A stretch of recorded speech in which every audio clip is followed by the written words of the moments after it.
Pada episode ini, kita diperkenalkan pada John Gedo, si manusia petir. Dari kecil, Gedo dikenal sebagai manusia yang memiliki aliran listrik di tubuhnya. Sewaktu bersekolah, stamina Gedo lemah dan tidak cocok dalam bidang olahraga. Nilai pelajarannya juga biasa saja. Tapi menurut wali kelasnya, Gedo sepertinya mempunyai kesempatan di dalam bidang entertainer. Hingga akhirnya Gedo memutuskan untuk ikut audisi pada pentas manusia petir. Semua peserta menunjukkan pose manusia petir dengan menunjukkan kekuatannya. Berbeda dengan mereka yang berpose keren dan menarik para juri, Gedo hanya menampilkan rambutnya yang berdiri karena aliran listrik. Dan ia juga menampilkan atraksi lampu-lampu yang berkedip sesuai dengan arahannya. Dan jadilah dia manusia petir. Dengan cepat, kepopuleran Gedo terkenal di kalangan anak-anak kecil. Pentasnya juga tidak pernah sepi pengunjung. Gedo juga begitu disayangi oleh ibunya yang selalu membawakannya banyak makanan ke rumahnya. Namun pada suatu hari, Gedo membuat kerusakan yang parah di pentasnya karena ia tidak bisa mengendalikan listriknya. Staf-staf kesal karena mereka harus segera membeli peralatan baru lagi karena Gedo. Dan akhirnya Gedo pun dipecat. Pada saat ia pulang ke rumah, ia malah menemukan ibunya yang tiba-tiba tidak sadarkan diri hingga akhirnya meninggal dunia. Pada pemakaman ibunya, di saat itulah Gedo akhirnya bertemu dengan ayahnya Bongpyeong yang selama ini pergi meninggalkan Gedo dan juga ibunya karena pekerjaannya. Meskipun ayahnya pergi, Gedo tahu selama ini ayahnya sudah membiayai hidup ibu dan juga dirinya. Meskipun terlihat baik-baik saja, hati mereka berdua cukup rapuh karena orang yang mereka sayangi telah tiada. Lalu setelah itu Gedo mencoba untuk melamar pekerjaan, namun hasilnya nihil dan ia tidak diterima dimanapun. Ia sempat kebingungan lalu ia curhat dengan ayahnya. Di sana Gedo juga memberikan sebuah baterai yang berisikan ingatan ibunya. Rupanya mereka bisa melihat memori dari benda selama mereka memegangnya dan kemudian menyalakan listrik pada tubuhnya. Setelah itu yang Gedo lakukan hanya mabuk-mabukan. Pada malam itu ia melihat seorang supir bus yang bingung karena baterai akinya bus tiba-tiba mati. Gedo kemudian membantu supir bus itu dengan kekuatan listriknya dan akhirnya bus bisa kembali menyala. Supir bus itu berterima kasih kepada Gedo dan membantunya untuk bekerja bersamanya. Semenjak itu, Gedo menjadi supir bus yang ramah dan bertemu dengan Bungsuk dan juga Hwiso. Sampai suatu hari, Gedo mendapatkan kabar jika ayahnya telah tewas. Dari baterai peninggalan ayahnya, ia bisa melihat jika ayahnya dibunuh oleh Prank dan Gedo akan membalaskan dendam ayahnya. Saat mau berangkat ke sekolah, Mi-hyun menambahkan pemberat di tas Bungsuk karena Bungsuk semakin tidak bisa mengendalikan kekuatannya. Bungsuk menolak karena ia tidak menyukainya, namun tetap dipaksa oleh ibunya. Ia pun semakin stres dan melamun di hadapan Hwiso. Hwiso sadar ada yang salah dengan temannya itu. Tiba-tiba Hyewon datang ke meja mereka dan makan siang bersama. Kemudian Bungsuk melihat Gang-hun makan sendiri dan berniat untuk menemaninya. Tapi ia dilarang oleh Hwiso karena bisa jadi Gang-hun memang ingin menyendiri. Tiba-tiba Gang-hun didatangi oleh Kisu yang tidak terima dipukuli oleh Gang-hun. Ia tahu Gang-hun punya kekuatan dan menyuruhnya untuk memukulinya di hadapan teman-teman mereka. Kisu berkata jika Gang-hun hanya berdebah yang terpilih sementara dirinya dibuang.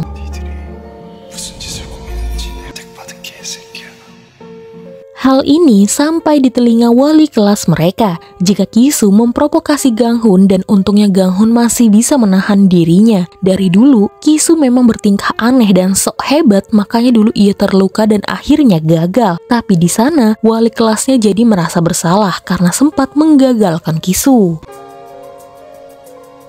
Hwiso lalu menemui Gang-hun yang mencoba menenangkan diri seorang diri. Hwiso memberikan kacamata Gang-hun yang tertinggal di meja makan. Hwiso mencoba menyemangati Gang-hun karena tadi Gang-hun bisa menahan dirinya. Karena terkadang menahan diri bukan berarti kita kalah. Gang-hun langsung berkata Kisu memang tidak bisa mengalahkannya. Lalu sebelum pergi Gang-hun berterima kasih kepada Hwiso dan ia berkata jika ayahnya juga punya toko. 우리 아버지도 자영업하셔.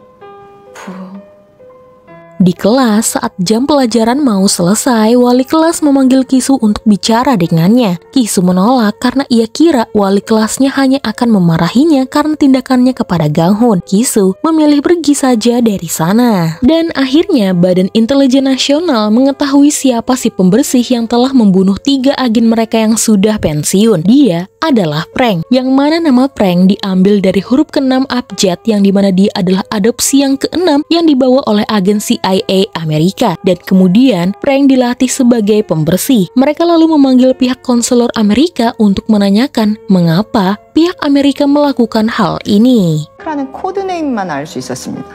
Sementara itu, Frank masih menunggu pesan agen mana lagi yang akan ia bersihkan. Ia lalu memandangi ilalang tempat ia bersembunyi yang menurutnya mirip tempat ia saat masih kecil dulu bernama Iowa. Lalu ia mendapatkan pesan jika ia harus membunuh Lee Mi-hyun yang sekarang membuka restoran tonkatsu dan dia adalah ibunya Bungsuk. Sementara saat mau pulang ke rumah, ponsel Bungsuk kehabisan baterai karena dipakai oleh Hwisu untuk mendengarkan lagu penyemangat yang sudah Bungsuk pilih. Bungsuk bergegas pulang ke rumah karena takut ibunya menghubunginya. Saat ingin naik bus, ia bertemu lagi dengan Gedo yang akhirnya masuk bekerja. Bungsuk berkata jika ia mengkhawatirkan Gedo dan Gedo pun terharu akhirnya ada seseorang yang mengkhawatirkan hidupnya.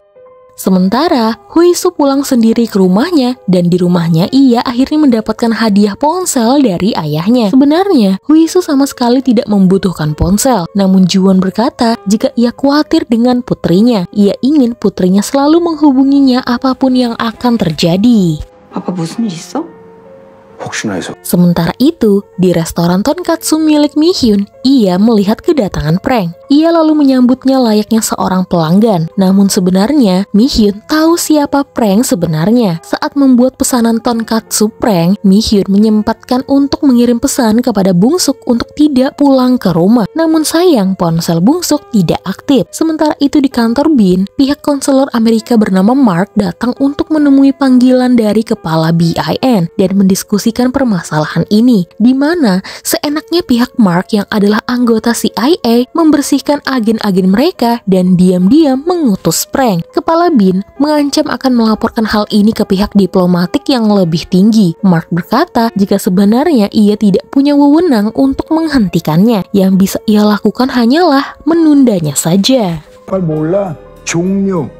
보기와 다르지. Saat Mi-hyun menghidangkan tonkatsu pesanan Frank, di saat itu Frank bertanya apa arti dari kelas B. Mi-hyun kemudian berkata di antara besar dan kecil, kelas B berada di tengahnya. Di saat itu Mi-hyun mendengar putranya Bungsuk sampai dan akan masuk ke dalam rumah. Saat Bungsuk membuka pintu rumah, Mi-hyun langsung berucap selamat datang pelanggan. Bungsuk agak bingung dan Mi-hyun memberikan kode jika Bungsuk harus mengikutinya.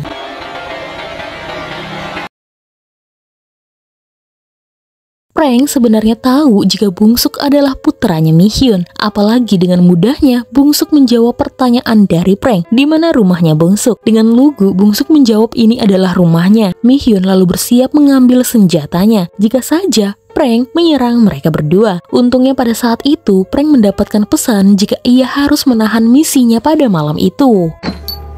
Good night. Setelah Frank membayar makanannya dan pergi dari rumah Mi-hyun, Mi-hyun langsung memarahi putranya karena tidak membalas pesannya. Bungsuk mencoba menjelaskan tapi Mi-hyun tidak peduli karena mereka harus waspada. Makanya Mi-hyun sudah berkali-kali bilang jika Bungsuk harus selalu mengaktifkan ponselnya. Mi-hyun lalu menangis setelah memarahi Bungsuk yang bingung apa yang sedang terjadi. 있었는지 저도 뭘 알아야죠.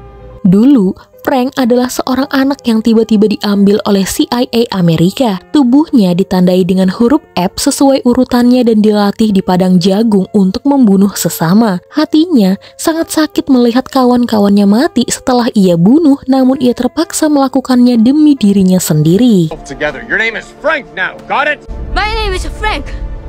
Dan rupanya Mark diam-diam kembali melancarkan misi untuk membunuh semua agen yang telah pensiun. Hal ini berlanjut pada agen selanjutnya, yaitu Jang Jun yang mempunyai nama kode Guryongpo. Tiba-tiba saat itu Prank hampir bertabrakan dengan busnya Gedo. Gedo pun langsung sadar dia adalah pembunuh ayahnya. Ia pun langsung menurunkan semua penumpangnya dan kemudian mengejar Prank. Aksi kebut-kebutan pun terjadi yang membuat dimana Gedo harus segera mendapatkan Prank. Sadar Prank tengah diikuti, ia pun langsung membawa Gedo ke sebuah ladang. Di sana Prank langsung menghadang Gedo. Tentu saja kekuatan Prank jauh lebih besar ketimbang Gedo. Gedo terus menyerang Prank dan bertanya mengapa Prank membunuh ayahnya. Dan di sana akhirnya Prank tahu Gedo adalah putranya Bong Pyong. Namun setelah membuat Gedo tidak sadarkan diri, Prank meninggalkan Gedo begitu saja.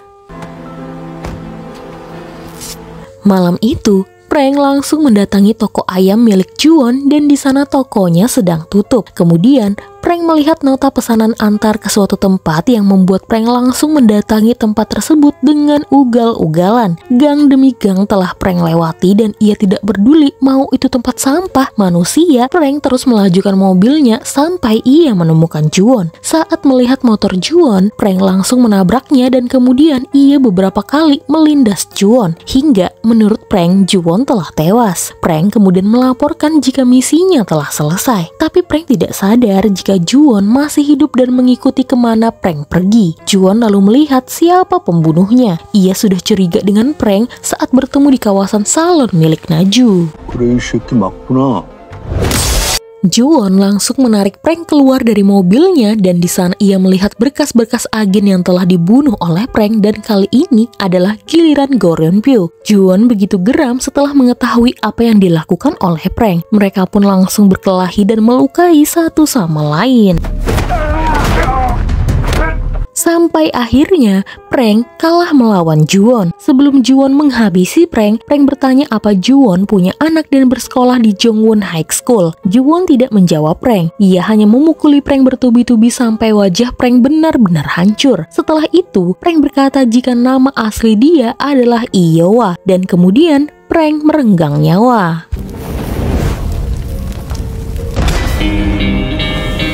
Setelah itu, Mi-hyun menyuruh Bungsuk untuk lebih waspada dengan memberikannya power bank agar ponselnya tidak habis baterai. Ia juga menyuruh Bungsuk untuk tidak ikut belajar mandiri di sekolah dan langsung pulang ke rumah saja. Akibat perintah dari ibunya, Bungsuk tidak pernah lagi menemani Huisu latihan. Mereka pun menjadi jarang bertemu. Sehari sebelum ujian universitas dilaksanakan, Huisu mengirim pesan semangat kepada Bungsuk yang sedang belajar di rumah. Ternyata pada saat itu, Huisu berada di dekat rumah Bungsuk dan dengan kekuatan inderanya yang peka, Bungsuk bisa melihat Huisu dari kejauhan. Ia pun langsung bergegas melompat dari jendelanya, alias berusaha terbang langsung menemui Huisu. Selain menyemangati Bungsuk, ternyata Huisu ingin mengatakan sesuatu kepada Bungsuk sebelum mereka masuk ujian universitas. Namun sebelum Huisu mengatakan ia mencari batu besar terlebih dahulu untuk Bungsuk agar ia tidak terbang. Huisu sangat merindukan Bungsuk. Bungsuk pun tersipu malu bahwa ia juga merindukan Huisu. 나도.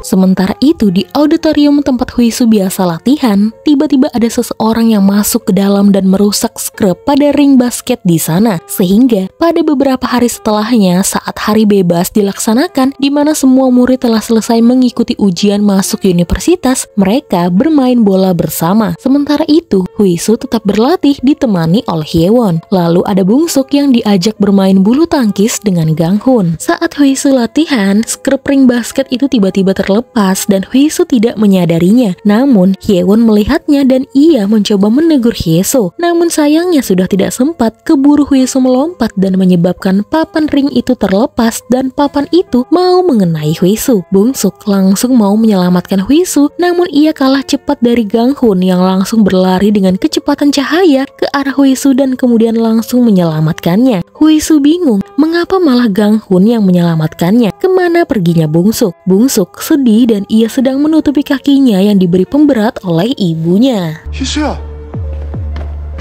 Kejadian ini membuat Kisu akhirnya melihat kekuatan Ganghun, dan kejadian ini direkam oleh salah satu siswi yang kemudian mengunggahnya ke internet. Dan boom, video itu banyak ditonton oleh orang-orang, termasuk Juwon dan juga Mihyun. Meskipun pihak Bin sudah menghapus video tersebut, namun karena video itu telah beredar kemana-mana, membuat mereka tidak bisa berbuat banyak selain memanggil kepala bagian Jo. 우리 사업이 노출된 게 문제잖아.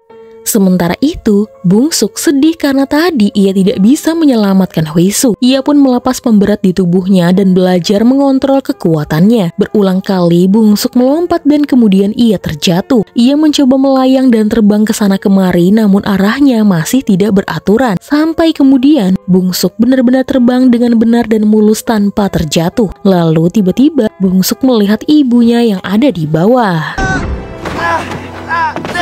Mihyun bertanya apa yang dilakukan putranya dan mengapa Bungsuk tidak mau memakai pemberat lagi. Bungsuk dengan yakin berkata ia tidak mau melakukannya lagi. Ia sudah benar-benar muak dengan semua ini. Ia benci ibunya selalu melarangnya melakukan ini dan itu. Apalagi karena ini ia tidak bisa menyelamatkan Hwisu. Padahal tadi ia bisa melakukannya. Jika saja tidak ada pemberat, mungkin Bungsuk akan terbang tinggi dan lebih cepat. Mihyun lalu menyuruh Bungsuk untuk berhenti bicara dan ia berkata, apa Bungsuk mau seperti ayahnya? Bungsuk pun langsung terdiam. Selama ini ibunya tidak pernah membicarakan ayahnya dan Bungsuk tidak pernah menceritakan mimpinya kepada ibunya. Mimpi yang sebenarnya adalah kenangan dirinya dan juga ayahnya.